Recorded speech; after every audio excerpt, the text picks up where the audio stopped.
Hello दोस्तों, मैं Sarla Yadav SY Hindi platform channel पर एक बार फिर से आप सभी का हार्दिक अभिनंदन करती हूं। और अभी फ़िलहाल हम अपने चैनल पर पढ़ा रहे हैं पाश्चात्य काव्य शास्त्र। पाश्चात्य काव्य शास्त्र जो कि अधिकतर कैंडिडेट को बहुत ही टफ लगता है। इसमें जितने भी सिद्धांत दिए गए हैं, जो पाश्चात्य कवि हैं यानी कि पश्चिमी साइड के जो कवि हैं, उनके द्वारा काव्य के बारे में जो सिद्धांत दिए गए उन्हें ही पाश्चात्य शास्त्र के वो सिद्धांत है जो एक एक करके हम पढ़ रहे हैं। इसमें हमने प्लेटो का सिद्धांत, प्लेटो का काव्य भाषा सिद्धांत, अरस्तु का अनुकरण सिद्धांत, तो ये 2 वीडियो मैं डाल चुकी हूँ। जिसने भी वीडियो नहीं देखी है देख ले। और आज की इस वीडियो में हम पढ़ेंगे I.A. रिचर्ड्स का संप्रेषण सिद्धांत या संप्रेषणीय सिद्धांत, कला या मूल्य का सिद्धांत, कई प्रकार के इसके नाम हैं।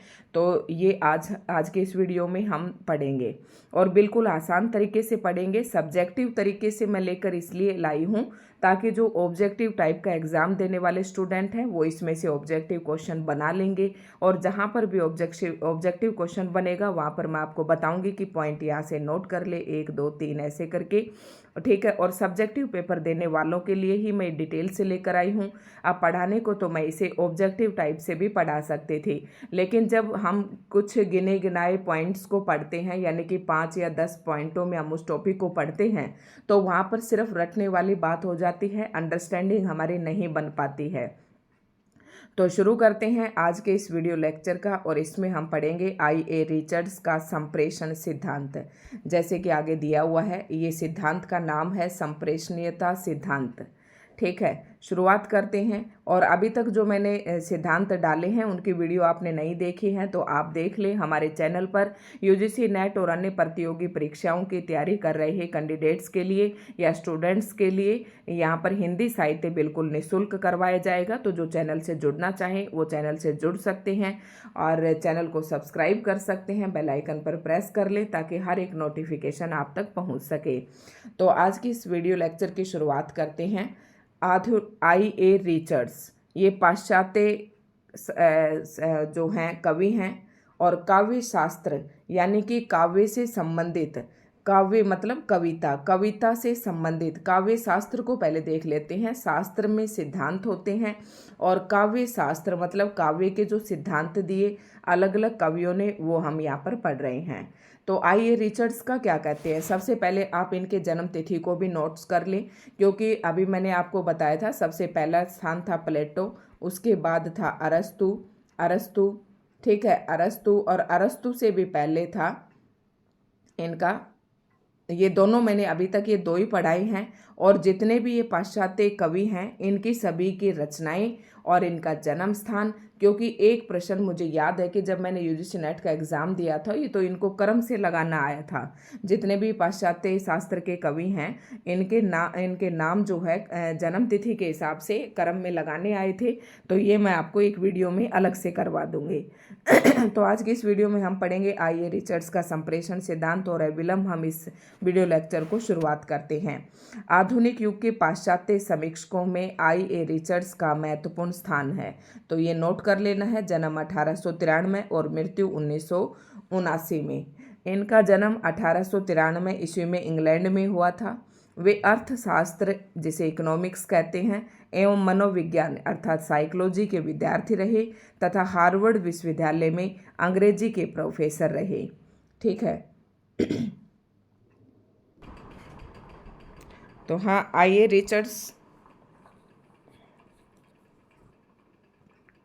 रिचर्ड्स के बारे में हम पढ़ रहे हैं कि ये अर्थशास्त्र के विद्यार्थी रहे और मनोविज्ञान के, मतलब मनोविज्ञान और अर्थशास्त्र से इन्होंने पढ़ाई की और हार्वर्ड विश्वविद्यालय में अंग्रेजी के प्रोफेसर रहे और वहीं से उन्होंने D.Litt की उपाधि प्राप्त की। उन्होंने लगभग 1 दर्जन ग्रंथ लिखे जिनमें सर्वाधिक महत्वपूर्ण ग्रंथ हैं। तो अभी तक आपको नोट करना है इनका जन्म, ठीक है। जन्म के बारे में आप लिखना चाहें तो लिख लें, बाकी ये क्वेश्चंस यहाँ से पूछे नहीं जाते हैं।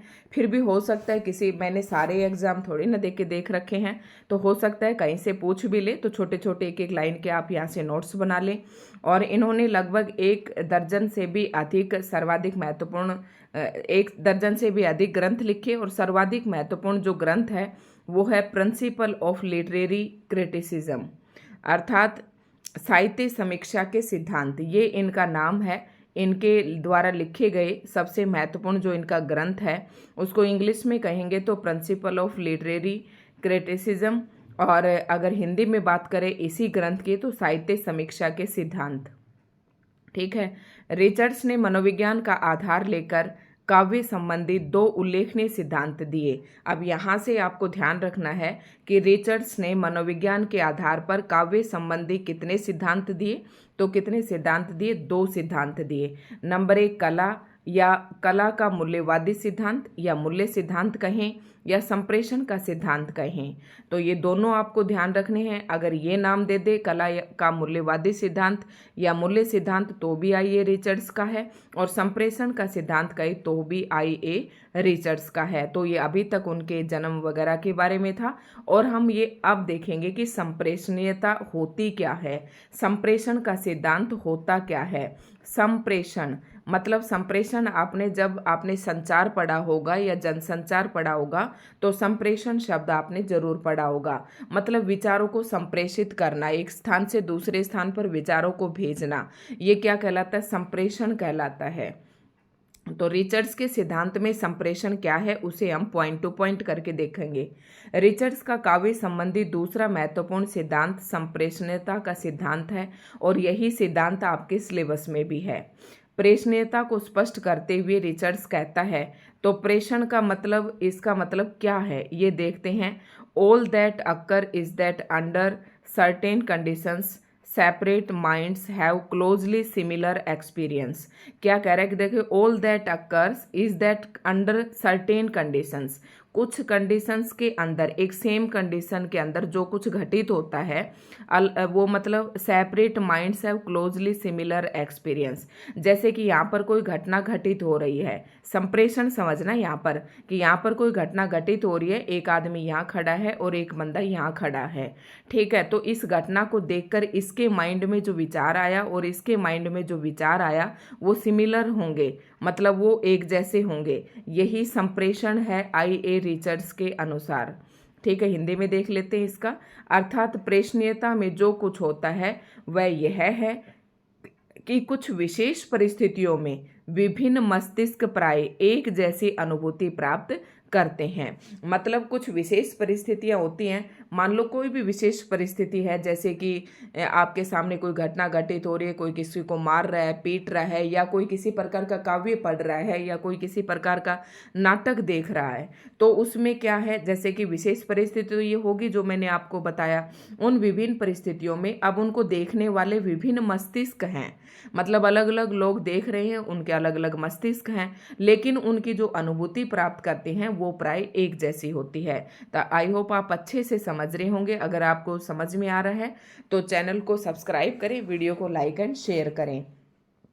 तथा दूसरा, उस व्यक्ति की क्रिया से ऐसी अनुभूति प्राप्त करता है कि जो पहले व्यक्ति की अनुभूति के समान होती है। मतलब कि आपने जो नाटक यहाँ पर आप देख रहे हैं या जो काव्य पढ़ रहे हैं, जैसे कि काव्य की कोई पंक्तियां हैं, मान लो ये 2 पंक्तियां हैं, मान लो ये काव्य की 2 पंक्तियां हैं, ये नहीं, यहाँ पर मान लो कवि की कोई भी 2 पंक्तियां हैं, तो कवि भी काव्य तभी करता है जब उसके मन में कुछ अनुभव होते हैं, कुछ अनुभूति होती है, उसी को लिखित रूप देता है।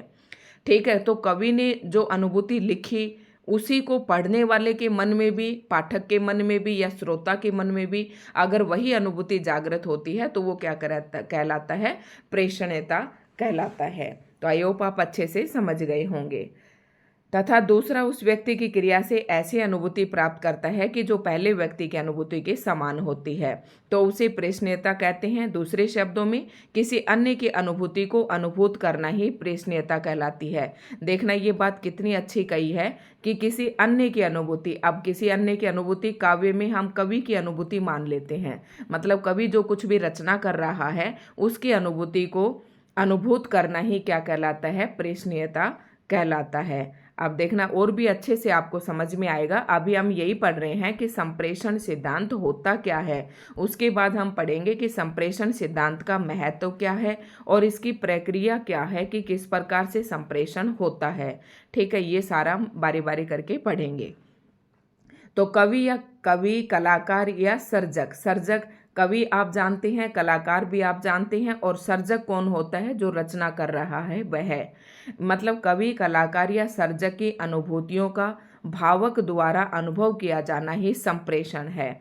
भावक मतलब जो भाव ग्रहण कर रहा है, वो भावक द्वारा अनुभव किया जाना ही क्या कहलाता है? संप्रेषण कहलाता है। अब इसमें क्या होता है कि आपके सामने कह रहे थे ना कि कोई परिस्थिति, अब वो परिस्थिति क्या हो सकती है? किसी कवि के द्वारा लिखी गई कोई कविता हो सकती है, किसी कलाकार की कोई कलाकारी हो सकती है, और किसी सर्जक द्वारा लिखी कोई अनुभूति हो सकती है।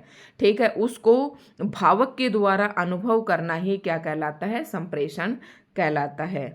एक ही अनुभूति को अन्य सब की अनुभूति बना देना ही कवि का कौशल है। देखो कितनी बढ़िया बात कही है कि एक की अनुभूति को, मतलब कवि ने जो अनुभव किया वही उसने सभी की अनुभूति बना दिया, सभी लोगों ने भी वही अनुभव किया, यही कवि का कौशल है। और उसे अन्य तक पहुंचा देना कलाकृति कहलाता है। मतलब एक यहाँ पर कोई अनुभूति थी, यहाँ पर कोई अनुभव था, उसको कवि ने अनुभव किया और लिख डाला। उसको लिखकर पढ़ने वाला ये बंदा, उसको पढ़ने वाला ये बंदा, और उसको पढ़ने वाला ये बंदा, इन तक इसने क्या कर दिया? इसको लिख कर क्या कर दिया? पहुंचा दिया।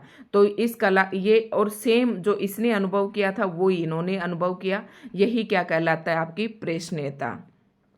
और कवि का कर्म भी यही होना चाहिए कि उसने जो अनुभव किया है सेम वो अपने पाठकों को और दर्शकों को अनुभव करवा दे, वही संप्रेषणीयता कहलाता है, वही कवि का एक अच्छा कर्म कहलाता है, वही कवि जो है एक सफल कवि भी कहा जा सकता है। प्रेषणीयता के आधारभूत तत्वों पर विचार करते हुए रिचर्ड्स ने इसका श्रेय कवि की वर्णन क्षमता। अब देखो प्रेषणीयता, प्रेषणीयता मैंने आपको बता दिया कि जो एक आदमी ने अनुभव किया विशेष परिस्थिति के अंदर, दूसरे ने भी वही अनुभव किया। तो इसमें तो प्रेषणीयता के अंदर कुछ तत्व भी होते होंगे, ऐसे तो है नहीं कि बिना किसी तत्व के ही वो आपको अपनी तरफ आकर्षित कर लेगी। तो प्रेषणीयता के तत्वों पर विचार करते हुए रिचर्ड्स ने इसका श्रेय किसको दिया? कवि की वर्णन क्षमता को, कि कवि जो है किसी परिस्थिति को देखकर या किसी अनुभूति को देखकर किस प्रकार से आप उसका वर्णन करता है। तो प्रेषणीयता का तत्व का किसको दिया? रिचर्ड्स ने कवि की वर्णन क्षमता को और श्रोता या पाठक की ग्रहण शक्ति को दिया। मान लो हमारे पास काव्य की कोई दो पंक्तियां हैं, उसको किस प्रकार से कवि ने उसका वर्णन किया, एक तो उस बात पर निर्भर करेगा प्रेषणीयता का एक तत्व तो, और दूसरा तत्व जो है वो श्रोता या पाठक पर निर्भर करेगा कि उसके अंदर ग्रहण करने की शक्ति कितनी है। ठीक है, वही क्या कहलाता है? ये प्रेषणीयता के दो तत्व हैं, ये आपको नोट कर लेने हैं कि आइए रिचर्ड्स के अनुसार प्रेषणीयता के कितने तत्व हैं। तो एक कवि की वर्णन क्षमता, दूसरा श्रोता और पाठक की ग्रहण करने की क्षमता। एक बार पीजीटी जैसे एग्जाम में ये प्रश्न पूछा गया था, तो जिसने डिटेल नहीं पढ़ रखी वो उस ऐसे प्रश्नों का जवाब नहीं दे सकता। कला के लिए प्रेषणीयता अत्यावश्यक है, किंतु क्या इसके लिए कलाकार को विशेष प्रयत्न करने चाहिए? देखो कलाकार है, मान लो मैं एक कवि हूँ और मैं कोई रचना कर रही हूँ, तो क्या मैं ये ध्यान रखूंगी कि मेरी रचना के अंदर प्रेषणीयता का गुण होना चाहिए? अगर मैं, देखो रिचर्ड्स क्या कहते हैं कि अगर मैं कवि हूँ और मैं ये रचना करते वक्त मैं ये ध्यान रखने लगी कि मेरी रचना के अंदर संप्रेषण के तत्व आने चाहिए, तो भाई सारा डामाडोल हो जाएगा।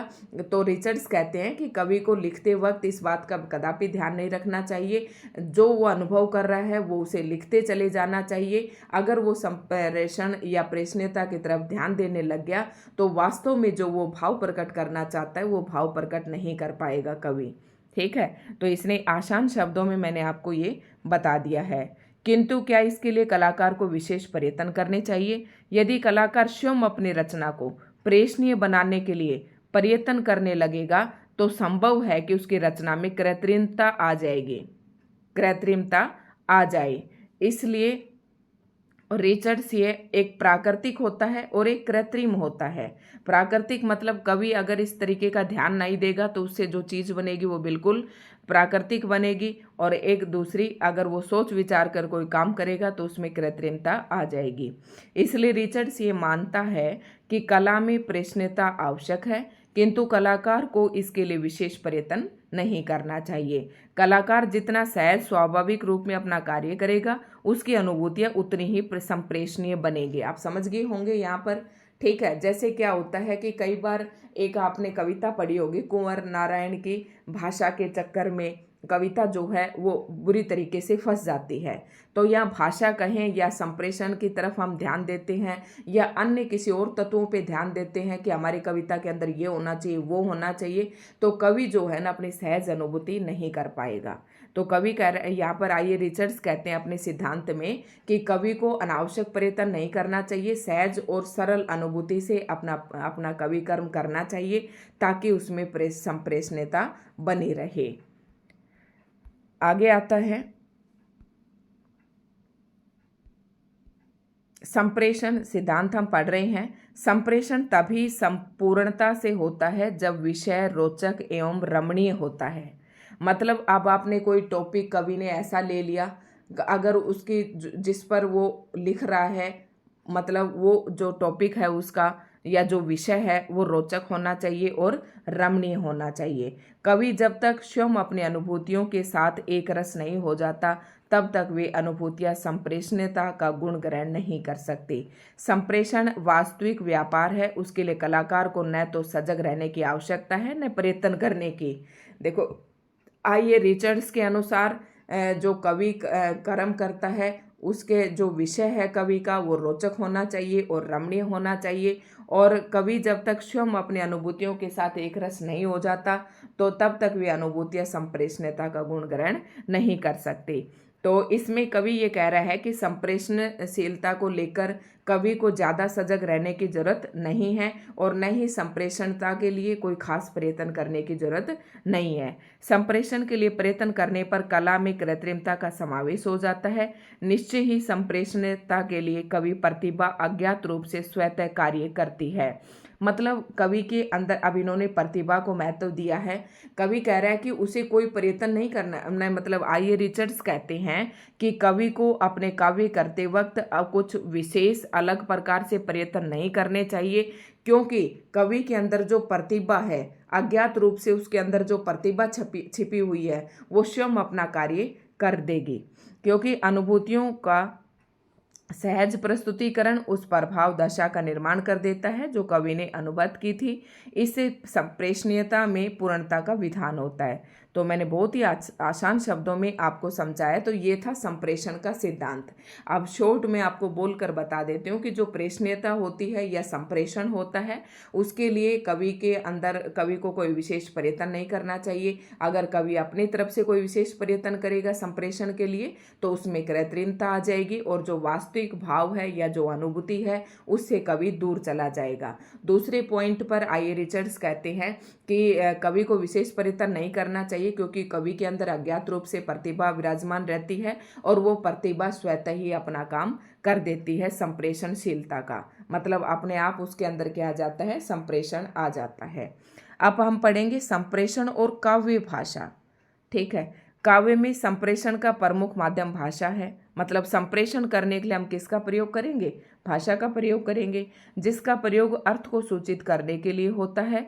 भाषा में सामान्यतः 4 बातें निहित रहती हैं, एक वाच्यार्थ, एक उसका भाव, एक वाणीगत चेष्टा और अभिप्राय।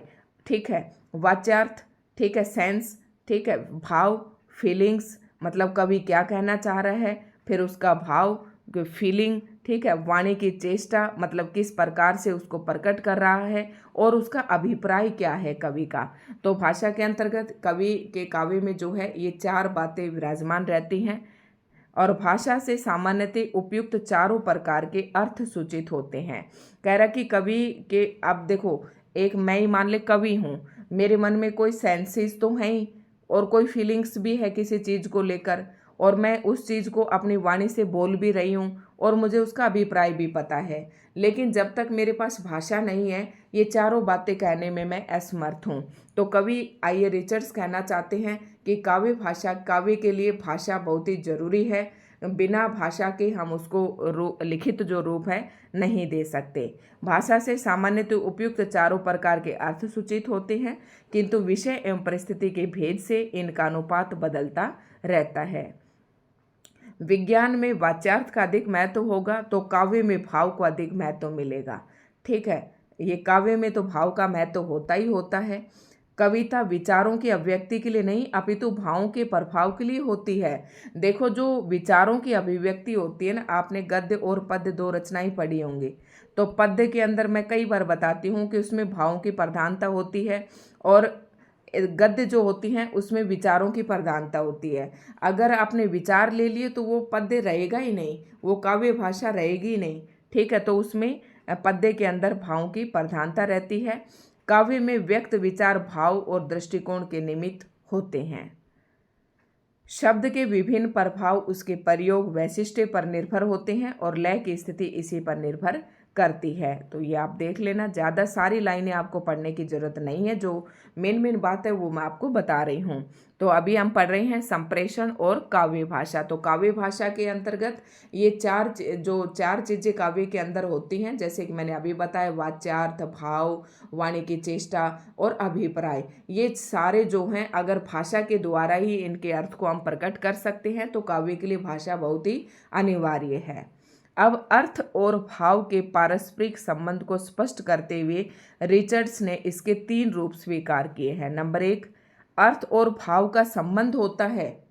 ठीक है, जहाँ अर्थ की भाव का बोधक हो, जहाँ अर्थ भाव की अनुभूति का सूचक हो, जहाँ प्रसंग विशेष के कारण अर्थ विभिन्न भावों का सूचक हो। तो ये यहाँ पर 3 परस्पर संबंध बताए हैं। 3 प्रकार से रिचर्ड्स ने अर्थ और भाव के संबंध को स्पष्ट करते हुए 3 रूप स्वीकार किए हैं। जहाँ अर्थ ही भाव का बोधक हो, मतलब अर्थ के द्वारा ही भाव समझ जाएं। जहाँ अर्थ भाव की अनुभूति का सूचक हो, मतलब जो अर्थ हम काव्य का कर रहे हैं उससे अनुभूति का सूचक हो, मतलब कि उसकी अनुभूति क्या है। अर्थ से एक तो हमें अनुभूति का पता चलता है, अर्थ से हमें भाव का बोध होता है और अर्थ से ही हमें जहाँ प्रसंग विशेष के कारण अर्थ, ठीक है, कि प्रसंग विशेष के कारण अर्थ अलग अलग हो जाते हैं,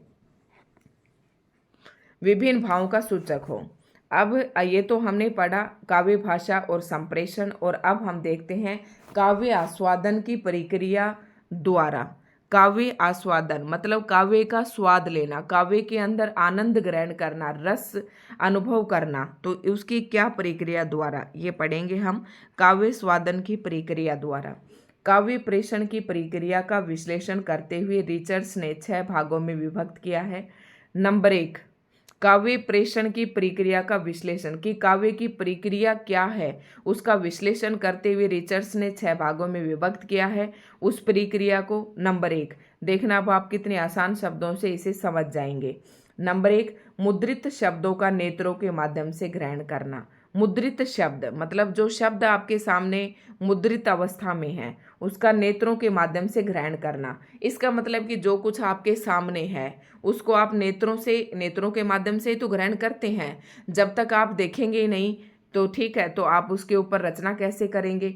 नहीं रचना करेंगे तो हम कुछ अनुभव करेंगे, उसके ऊपर रचना करेंगे। मान लो किसी को दिखाई नहीं देता तो वो अनुभव करेगा, अनुभूति के आधार पर रचना लिखेगा।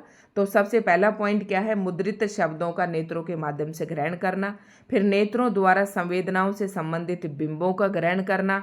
फिर स्वतंत्र बिंबों का ग्रहण और विभिन्न वस्तुओं का बोध। आगे कौन से पॉइंट है ये और देख लेते हैं। 6 पॉइंट इन्होंने बताए हैं। एक, भाषानुभूति और दृष्टिकोण से सामंजस्य।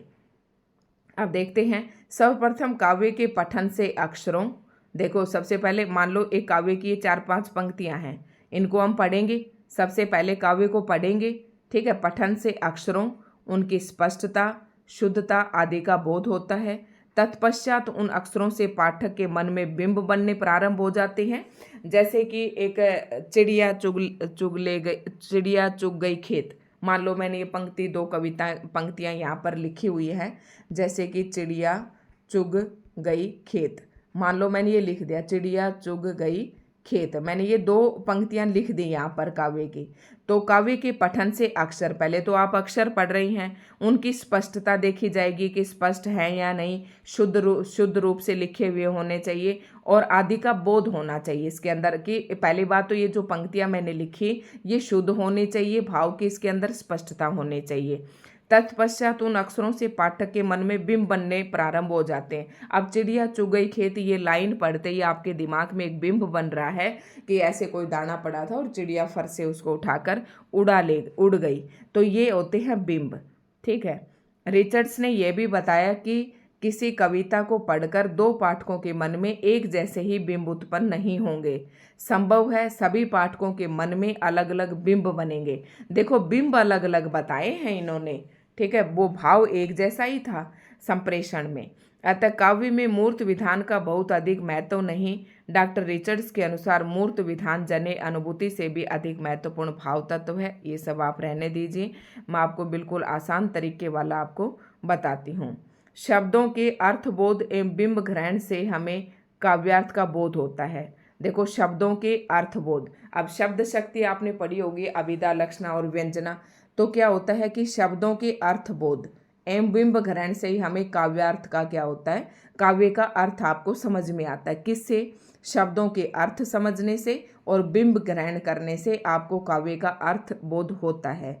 इस बोध से ही क्या होगा, भाव एवं भावात्मक दृष्टिकोण की अनुभूति होगी।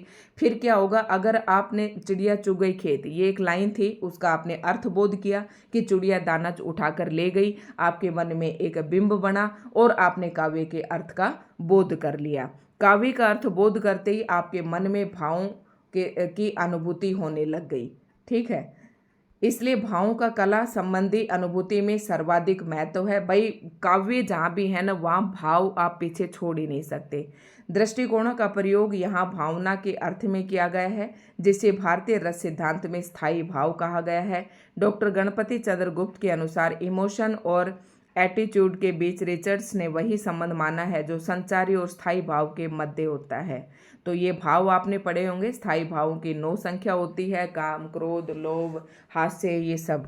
ठीक है, किंतु रिचर्ड्स एवं भारतीय आचार्यों के विचारों में पर्याप्त मतभेद है। भारतीय आचार्य काव्य का लक्ष्य रस या आनंद की निष्पत्ति मानते हैं, जबकि रिचर्ड्स इसे सर्वदा गौण मानता है।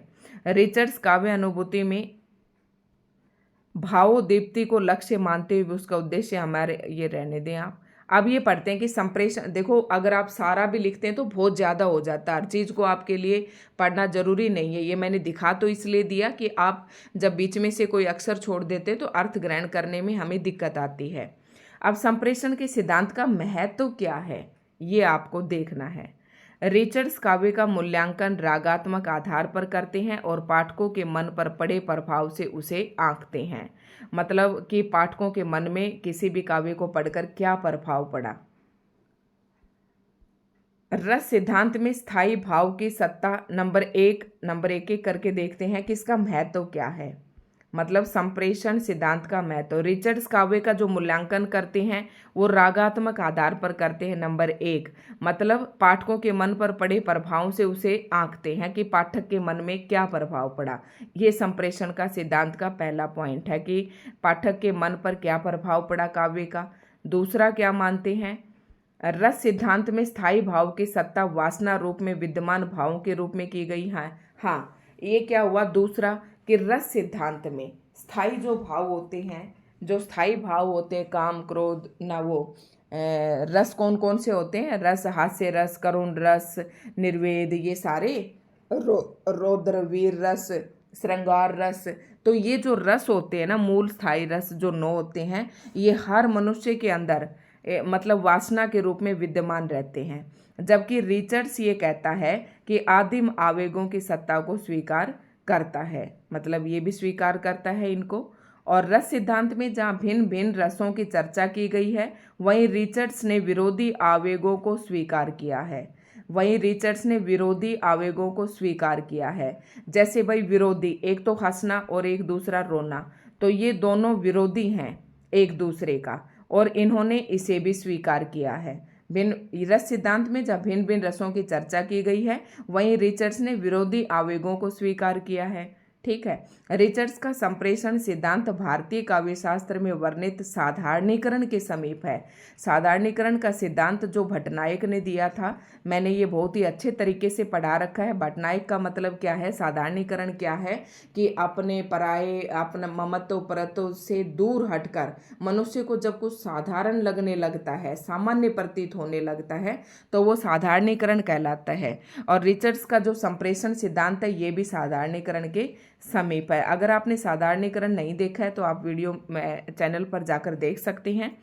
रिचर्ड्स ने काव्य भाषा का जो विवेचन किया है वह अत्यंत महत्वपूर्ण है। वे ये मानते हैं कि भाषा का प्रयोग भाव की प्रेरणा से होता है। तो हमने एक भाषा की बात की थी, रस सिद्धांत की बात की, ठीक है। तो भाषा तो जरूरी है ही है काव्य के लिए। अगला पॉइंट है भाषा में लहजा। एक तो भाषा सब पॉइंट, ठीक है। दूसरा, भाषा में टोन, लहजा विशेष महत्वपूर्ण है, जिसका आधार संबंध न होकर भाव दशा है। क्रोध की दशा में हमारा टोन जिस प्रकार का होता है वैसा प्रेम की दशा में नहीं होता। तो कह रहा है कि भाषा संप्रेषण का महत्व पढ़ रहे हैं हम। तो एक तो टोन के रूप में, दूसरा आप याद रखेंगे भाषा के रूप में, ठीक है, भाषा के रूप में। और तीसरा ये हमारे साधारणीकरण के समीप है और साधारणीकरण के जैसा ही है। और ठीक है, एक उधर पढ़ा था हमने पीछे। रिचर्ड्स ने भाषा के जो तीन भेद, रिचर्ड्स ने भाषा के जो तीन भेद भाव, लहजा और अभिप्राय किए हैं वे वास्तव में अर्थ के तीन भेद न होकर एक दूसरे के अंग है। इनकी तुलना में भारतीय आचार्यों ने शब्द और उसकी शक्तियों के जो भेद, ये मैंने आपको बताया अभी। रिचर्ड्स ने भाषा के तीन भेद किए थे, हमने चार पढ़े थे पीछे अभी पिछले पैराग्राफ में। तो तीन भेद कौन से थे? भाव, लहजा और अभिप्राय, इंटेंशंस पढ़े थे ना। ये वास्तव में अर्थ के तीन भेद न होकर एक दूसरे के अंग है। रिचर्ड्स के अनुसार कह रहे हैं कि ये अर्थ के तीन भेद नहीं है बल्कि ये आपस में एक दूसरे के अंग हैं। इनकी तुलना में भारतीय आचार्यों ने शब्द और उसकी शक्तियों के जो भेद अभिधा, लक्षणा और व्यंजना के रूप में किए वे अधिक तर्कसंगत हैं। मतलब ये मानना है कि अगर रिचर्ड्स के संप्रेषण सिद्धांत के महत्व को देखें तो इन्होंने जो तीन रूप बताए हैं इसके अतिरिक्त हमारे जो काव्य शास्त्र है, भारतीय आचार्य जो हैं जिन्होंने शब्द शक्तियों के जो तीन भेद बताए हैं वो अधिक तर्कसंगत हैं रिचर्ड्स के भाव, लहजा और अभिप्राय इन तीनों की बजाय, ठीक है। तो ये मैं तो बता रहे हैं काव्य में रिचर्ड्स के संप्रेषण सिद्धांत का, और हमारे जो भारतीय आचार्य हैं उनका क्या महत्व है उनसे थोड़ा सा तुलना करते हुए, ठीक है। रिचर्ड्स ने भारतीय रस सिद्धांत और उससे प्राप्त होने वाले आनंद को उतना महत्व नहीं दिया। वह कहता है कि काव्य से प्राप्त होने वाला तात्कालिक आनंद सर्वदा गौण है। यह मान्यता उसके प्रेषणीयता सिद्धांत के ही विपरीत है। एक तो ये कह रहा है कि प्रेषणीयता सिद्धांत एक जैसा होता है, मतलब व्यक्ति जो है एक जैसा अर्थ ग्रहण करते हैं, और दूसरी तरफ ये कह रहा है कि रिचर्ड्स कि भारत का जो रस सिद्धांत है उससे प्राप्त होने वाले आनंद को, मतलब रस के अंदर काव्य को पढ़कर जिस आनंद की प्राप्ति की जाती है उसे रसानुभूति कहते हैं, वही रस सिद्धांत है, ठीक है, वही रस कहलाता है। मतलब काव्य को पढ़कर जो आनंद प्राप्त होता है वो रस कहलाता है। लेकिन रिचर्ड्स जो है हमारे रस को इतना अधिक महत्व नहीं देता। रिचर्ड्स का मानना है कि जिस काव्य को पढ़कर थोड़ी देर के लिए हमें जो आनंद मिला है वो गौण है, ठीक है, जो कि इसी के सिद्धांत के विपरीत है। तो इस पॉइंट को आप नोट रखेंगे। रिचर्ड्स की आधारभूत मान्यताएं तो महत्वपूर्ण हैं किंतु उनकी व्याख्या अटपटी एवं अपूर्ण है। मतलब व्याख्या जो है अच्छे से समझ में नहीं आ रही है। कुछ भी हो, रिचर्ड्स ने काव्य सिद्धांतों ने अपने युग के समीक्षकों को बहुत अधिक आकर्षित किया। उन्होंने साहित्य का ऐसा मानदंड खोजने का प्रयास किया जो भाषा विज्ञान, मनोविज्ञान एवं नीति शास्त्र के तत्वों से समन्वित है। तो यही था, इतना ही था ये संप्रेषण सिद्धांत। और तो हमें देखो ये अच्छा है या बुरा है, ये सही है या गलत है, हमें इस बात पे कोई बहस नहीं करनी है। हमने हमारे सिलेबस में क्या दे रखा है कि आइए रिचर्ड्स द्वारा दिया गया जो संप्रेषण सिद्धांत था हमें उसे पढ़ना है और समझना है। तो ये संप्रेषण सिद्धांत हमने समझ लिया कि रिचर्ड्स के संप्रेषण के बारे में क्या विचार थे, क्या महत्व है, काव्य भाषा में इसका क्या महत्व है, क्या इसके काव्य स्वादन की प्रक्रिया है। ये सारे पॉइंट्स हमने पढ़े। तो दोस्तों आज की वीडियो आपको कैसे लगी? अगर अच्छी लगी हो तो लाइक एंड शेयर करें, चैनल पर नए हैं तो चैनल को सब्सक्राइब करें और इसी प्रकार के सिद्धांत पढ़ने के लिए आप हमारे चैनल से बने रहें।